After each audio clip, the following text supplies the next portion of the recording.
Welcome back to another episode of the Finance X Media podcast. We are deep into tax season, so we have a very good podcast episode for you guys today. This is the best one ever. Today, what we're going to do is we're going to focus on the 5 things that you need to know as a new business owner this upcoming tax season. As you get ready to file, there's 2 types of taxpayers. There's informed taxpayers and uninformed taxpayers. You never want to be the latter, so click the link in the description, schedule a free 15-minute consultation. We'll go over your whole business and give you our best advice. And hopefully bring you on as a client so we continue to help you as you grow your business. And click on Jaren's OnlyFans page. Link down. Stay tuned for the end of this video, and we're going to drop a gem on how you can save over $10,000 in taxes this upcoming tax season. So let's get into it, guys. I love it. Of the 5 things, I'm a little biased. I think the most important aspect of being a new business owner is having your bookkeeping dialed in. Essentially, what the bookkeeping is you're reconciling all of your income and expenses. Here and at TCPA PLC, when we provide the bookkeeping service to our clients, we provide a profit and loss, a balance sheet, and a cash flow statement. It really is the lifeblood of your business. What bookkeeping does is it puts on paper how well your business is doing that month or that quarter. How close, because a lot of people think they have it in their head where they're at. Like, I watch my checking account and I've got it in my head. Yep. How close are they, realistically? They're not close at all. I've never seen it in 20 plus years. The guesstimate doesn't work. I would say more than anything is because they're unaware of what is and what is not a business expense. And I think that's another reason why bookkeeping and not only having a professional do it, but somebody that knows how to intertwine that with tax. Mom may be a super big help on the bookkeeping side of it, but you're probably leaving some tax dollars on the table with her not knowing all of the expenses that can be taken. And a lot of it is not having those expenses on the correct business card. Right. So you lose some of those expenses. They fall through the cracks. Yeah. You think about it, as we prepare for tax season, I can't tell you how many times where we get done with the tax return and I have a client say, I forgot I have business expenses on this other card, and then they're intermingled, and then you're kind of in a sticky situation where it's like, are those really business expenses?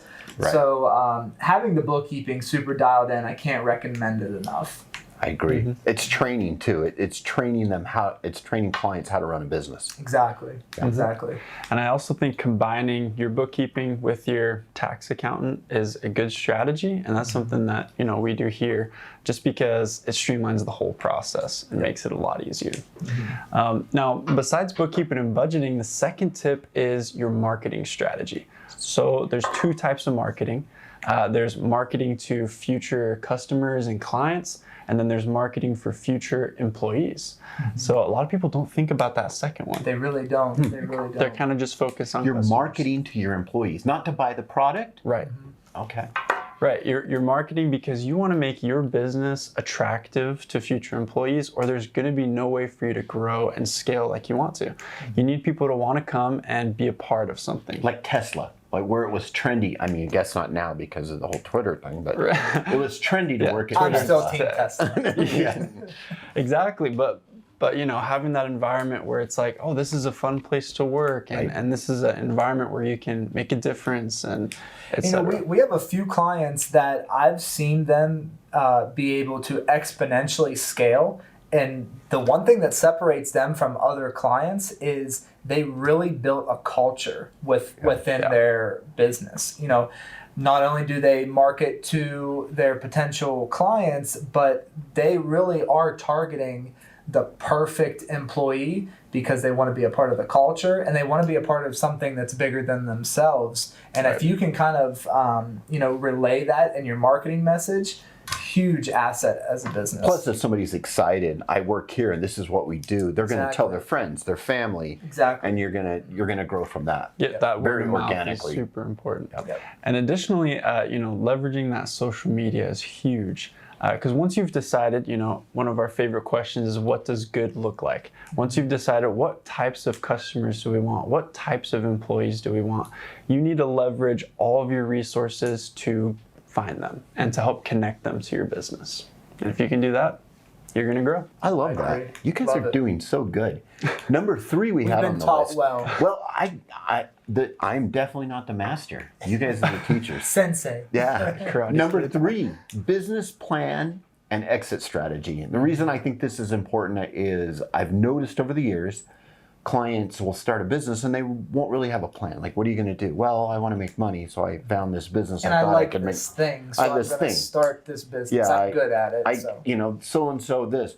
So kind of break it down. What is my plan? What am I doing? What am I trying to achieve? Why am I doing it? Am I doing this for my kids to pass the business on? Love that. Is it for passive income? I mean, we all love passive income. Am I trying to build a model for passive income? That's different than a service-based business.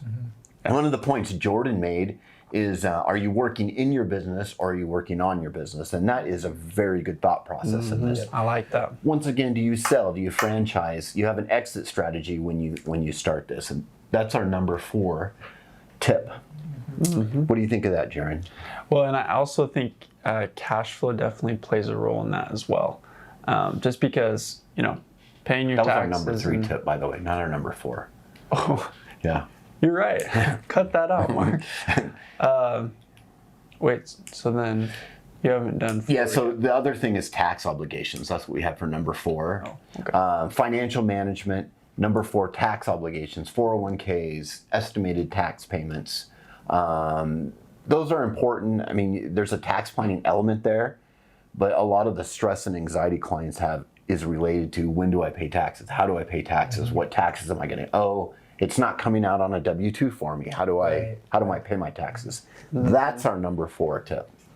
Gotcha. Okay.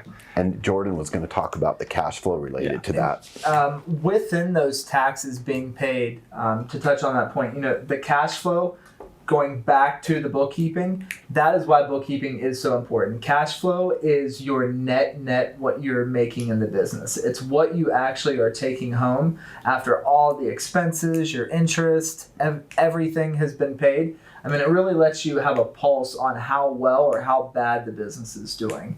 You can, a lot of people have heard the term cash poor. That's not good in today's economy.